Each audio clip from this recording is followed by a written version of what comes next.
Hello there and welcome back to the channel. I am of course BA Bricks and today I'm coming at you again with another LEGO Star Wars review. Today I have the 2020 AT-AT. This of course is a PlayScale AT-AT. It comes with 6 minifigures, contains 1,267 pieces and will retail for approximately €149.99 and official set number 75288. So without further ado, let's get into the set and what makes it an excellent Star Wars build. So guys, as mentioned in the intro, you do get 6 minifigures in this set, one of which is attached to the AT-AT, which I'll show you when I get into that.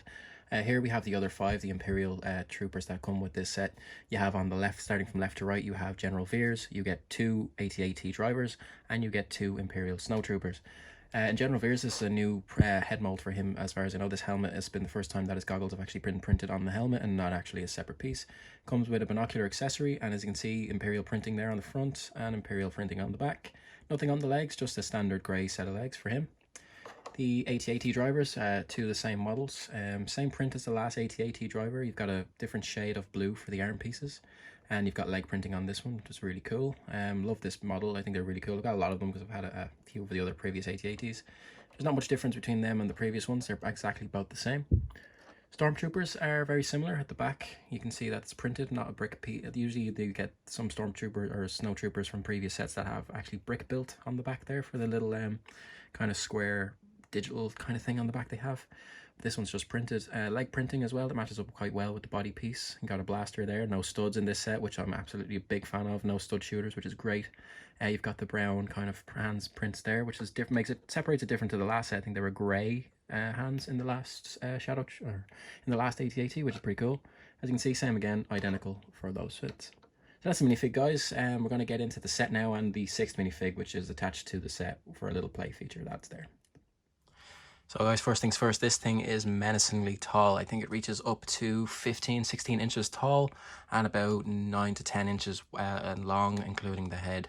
It's quite a large piece. It's beautifully built. It's nicely detailed for the price point. We're expecting obviously a UCS AT-AT later this year. Whether that's true or not, we're yet to find out. Recently just released as Delve doing this video was the gunship, so we were right about that one, but that one was obviously known because it was a fan vote. But this was be the current AT-AT, and I expect if a UCS AT-AT is announced that this one will retire. So let's have a look at the play features of this set. And guys, here is the set itself. It stands about 17 inches tall, contains 1,267 pieces, and has a lot of play features, a lot of posability, which I'll get into in a few minutes. First of all, you have 2 hatches on either side, which will house the stormtroopers. You can have, if you have more of them, by all means, you can sit 5 snowtroopers in there. You will also see a winch on the inside of it.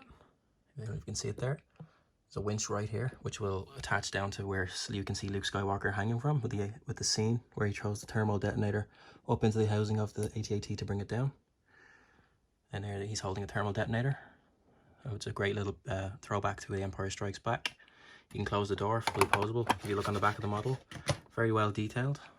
And to see the back, especially if you've seen Jedi Fallen Order, you get a nice view of the rear of the AT-AT. You can see how detailed it is. If you open this up, you have a little space to look into the back of the AT-AT.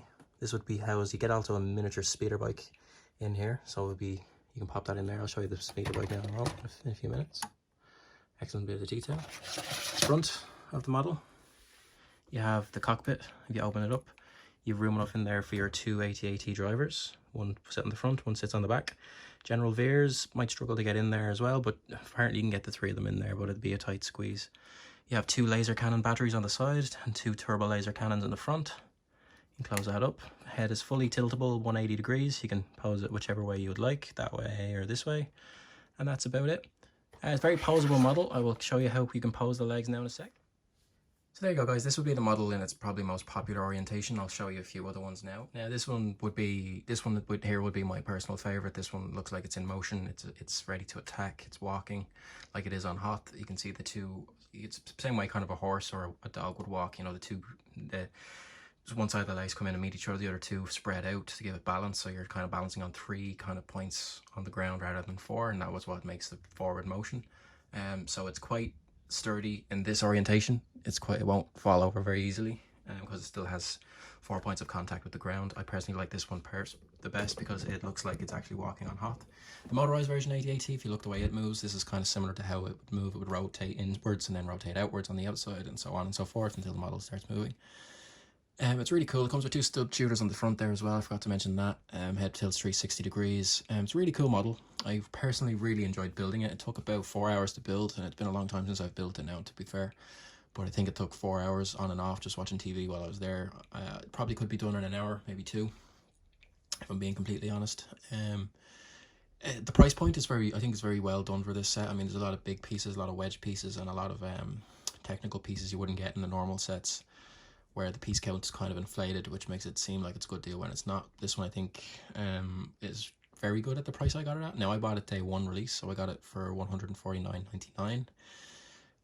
It's on sale now in my local toy store Smiths for $129.99, so that's €20 off, more than 10%, about 15, just under 15% that one. Which is a very good deal. Lego store still has it for full RRP obviously, but you'll get it on sale somewhere else, and if you can get it on sale, it's well worth the price. As I said before earlier in the video, this set will retire very soon, especially I would imagine as soon as the UCS AT-AT comes out. I doubt they will keep them both on the shelf at the same time, because one would just be cutting into the market of the other one, which just doesn't make any business sense at all for profit making or whatever. Yes, it would be, theoretically, it'd be nice to have one for the mid-range consumer, and it'd be nice to have one for the ultimate collector consumer, but I don't see Lego doing that. I'd say they'll take this one off the shelf as soon as the UCS one comes on the shelf, because they're not going to cut into each other's markets.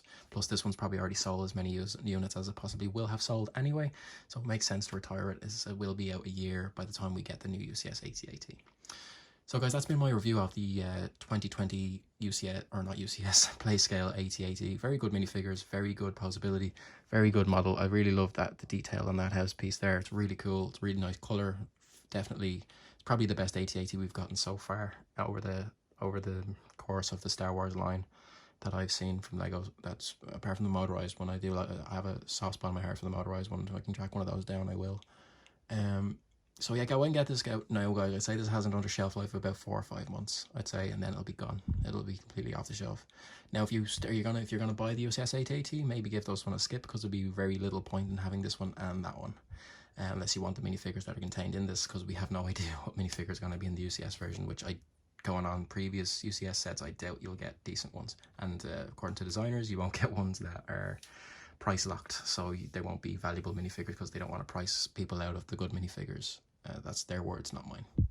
So guys, I've been BA Bricks. You have been awesome. Just on a side note there, thank you very much for getting us to 50 subscribers. I believe it says 49 now. I think we've gotten unsubbed, which it's unfortunate, but it'll happen. But we should have 50 by the time this video is posted up, and thank you very much for that. It's a small milestone, but it's a big milestone for me. Next up is 100, so please, if you haven't already, please hit that subscribe button, help me reach that milestone, and I promise I will reward you with great content, giveaways, and everything and all once the channel gets back up on its feet.